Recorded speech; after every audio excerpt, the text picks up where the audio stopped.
So after a few attempts and some very near misses, Mike smashed through the sub 3 hour barrier, running 2 hours and 56 minutes at 2023's Tokyo Marathon. Now Mike, otherwise known as Kofuzi across social media, has documented his training well over the years. From using the Maffetone method, partnering up with Nike for a Chicago Marathon build, and more recently a mini collaboration with Sage Canaday where they discussed some workout tweaks into his most recent and successful race, which was the Houston Half Marathon, where he ran 1 hours and 25 minutes. So today I wanted to take you back to those 8 weeks leading up to Tokyo Marathon. We're going to dive into his training, see how he's structured it, see the workouts that he's done, and see what took him over that threshold where he finally broke the 3 hour marathon limit, running 2:56. So let's dive in and take this in 2 weekly chunks. So the first thing I want to make very clear is Mike runs on a 9-day cycle. So he does 2 easy days and then he usually does speed, 2 easy days speed, 2 easy days long run. It is mixed up a little bit, but you'll see as we go through, it is a wonderful looking spreadsheet.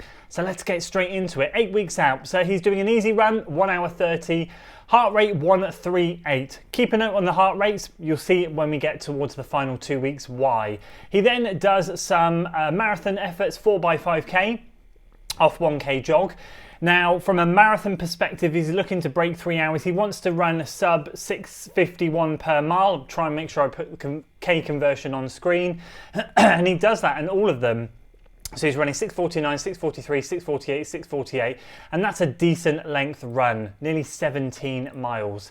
2 easy days after that, 138, 139 heart rate, again all 1 hour 34-ish in terms of time. Then a staple feature, you'll notice this one a lot, 6x6 minutes off 1 minute easy jog recovery or static rest. I'm not 100% sure. This was a shoe test, but 6x6 minutes around 6:25 to 6:35 per mile. So that's quite a bit quicker than his marathon pace.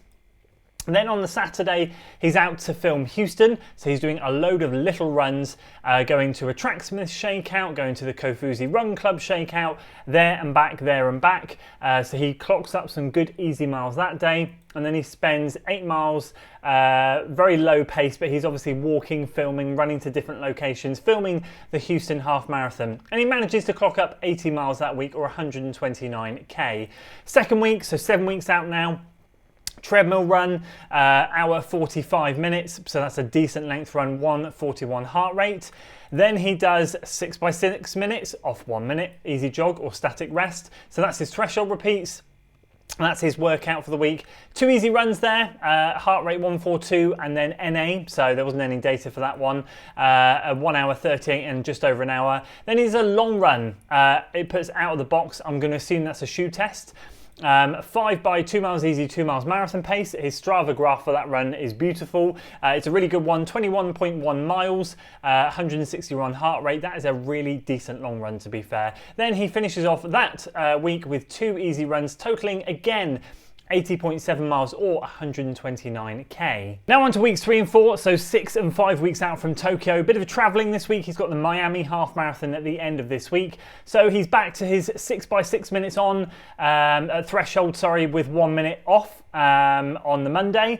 And then he does 2 easy runs again, 134 heart rate and NA, no data on that one. Then a treadmill workout, you guessed it, 6x6 minutes off a 1 minute recovery on the Thursday. He then has a travel day. So he's got a 60-minute treadmill, and then he's got 2 other runs. I'm assuming this is some kind of Hoka event or maybe some kind of shakeout run. So he doubles that day. He then has his own run club, and then he has another event and then lunch on the day before. And then the race itself, he didn't take as a proper race. He ran 1 hour 37. He took the first 5k with the 1 hour 45 pace group, and then he kicked on after that. So his Strava pace graph for that is steady 5k, and then it kicks up a notch for the final bit.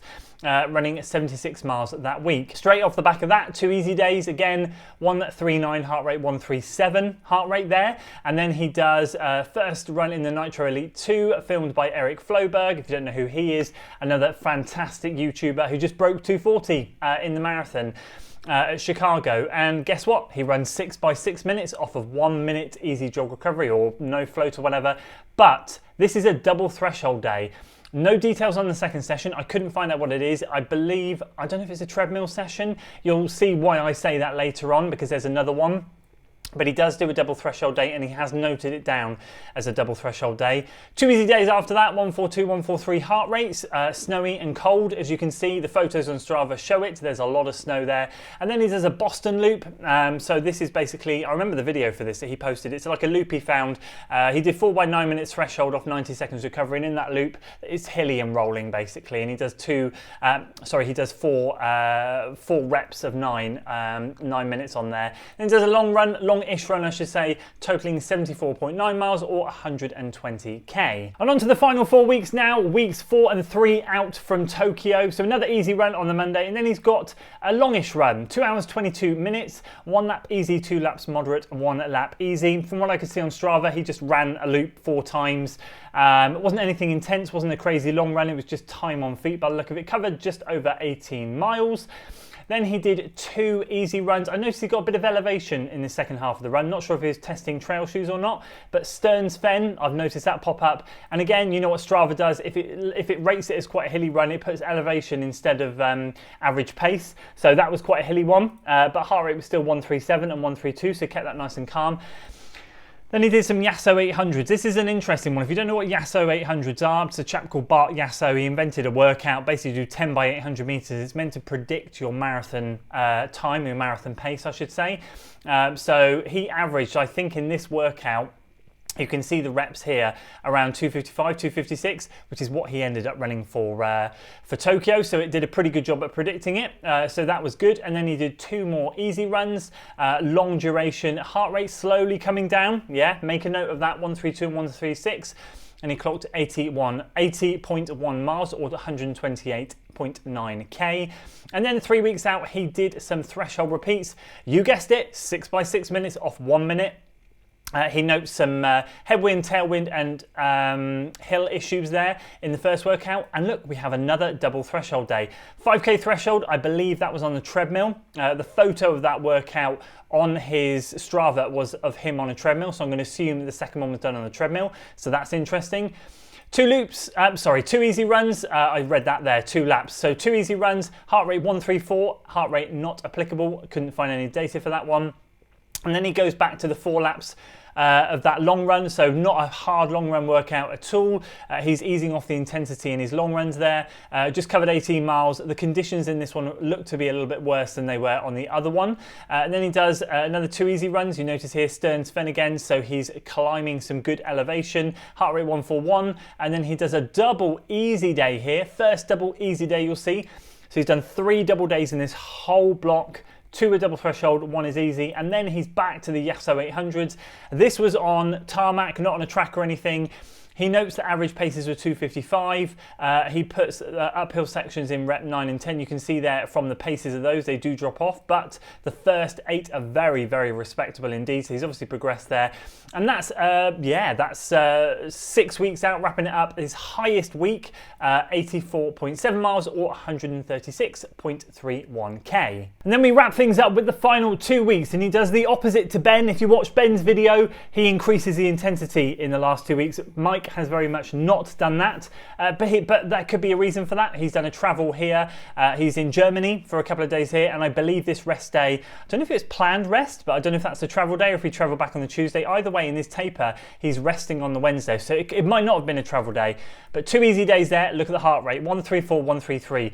So the reason I said to make a note of that was at the start, we're talking high 130s. Now we're getting into the low 130s. He's getting fitter as the block goes on, as he's starting to taper slowly. He's back at Stearns Fen, heart rate 143, again climbing some good elevation there. And he does a mini taper, he does a taper workout. The adjustment here to his 6 by 6 minutes is he's taking 90 seconds jog rather than 60. So he's just giving it a little bit more recovery time.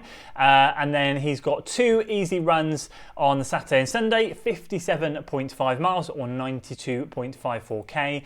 Then on the Monday in the final week, he does a taper workout, 6 by 3 minutes threshold off 30 seconds recovery. That is a very, very short recovery. But he does 6 by 3 minutes on the Monday. Then he does an easy run around about an hour. No heart rate on that one. No data in this final week, and no heart rates at all bar the first one. So he does that. He travels on the Wednesday. He then does a very long Thursday run, 1 hour 37 minutes. I thought that was quite interesting. That jumped out at me actually. In taper week, you tend to kind of gently bring things down. So nearly 1 hour 40, 4 days out from the race. But I'm going to assume heart rate's low because the pace is quite low. Then he does 2 very, very calm 33-minute, 32-minute easy runs on the Friday and the Saturday, and then goes and smashes it out of the park at Tokyo Marathon.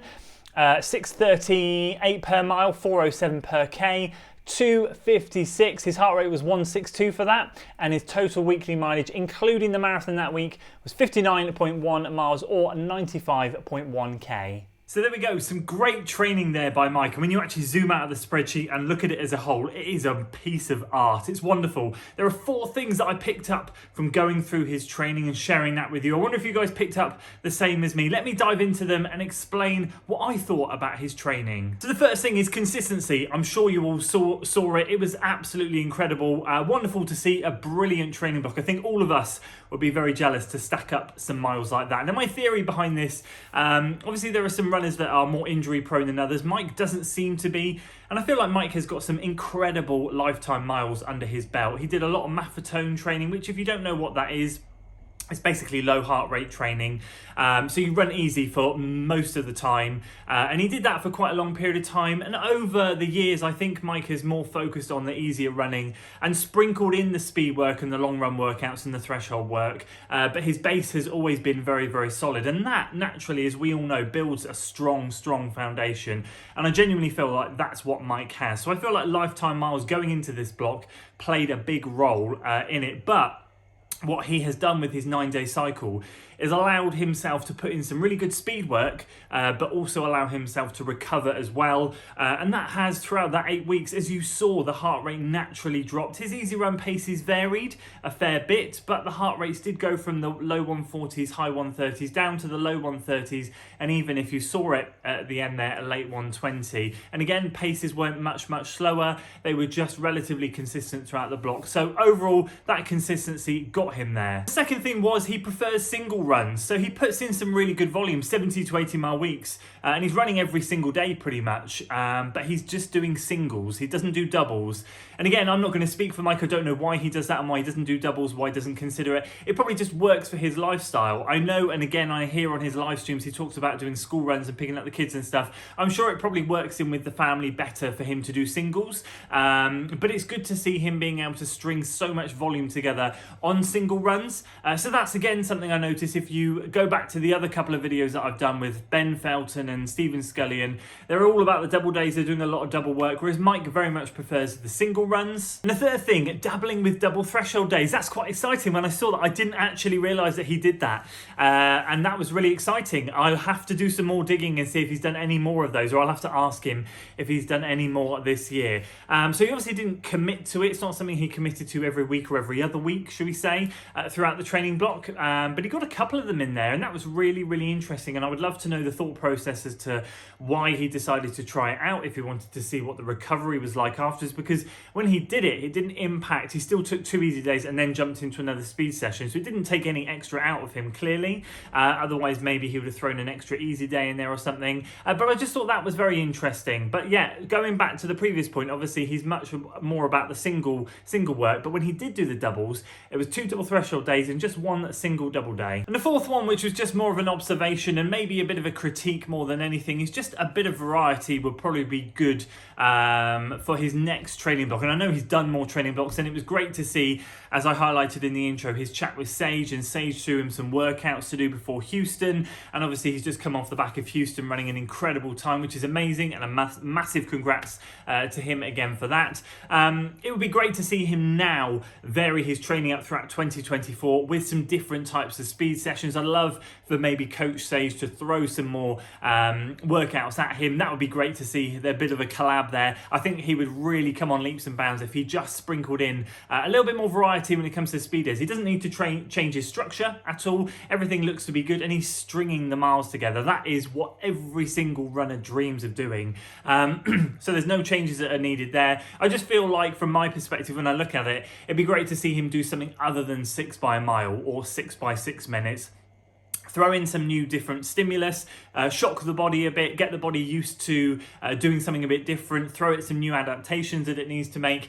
That would be really, really good. I feel, as I said, if he did that, I reckon he could really take a big chunk off his next marathon and get much closer down to that 250 mark. So there we go. That's Mike's 8 weeks leading up to Tokyo Marathon, where he broke 3 hours. Very excited to see what he can do later in 2024. Of course, with the recent Houston performance, I think he's got a big marathon PB coming very soon. Later this year at some point. I don't know what his marathon plans are yet, but it'd be great to see him run a flat and fast one to see if he can take down that 256. That's it from me today, guys. What did you think of Mike's training? Did you like it? Did you not like it? Drop a comment, share some thoughts. It'd be great to hear from you down there. And up next, I'll be doing Matt and his build up for his 224 that he ran at Valencia 2023. That's it from me today, guys. I hope you enjoyed the video. If you did, please do consider giving it a like, share it with your friends, and of course, subscribe to the channel for weekly running content. And I'll see you on the next one.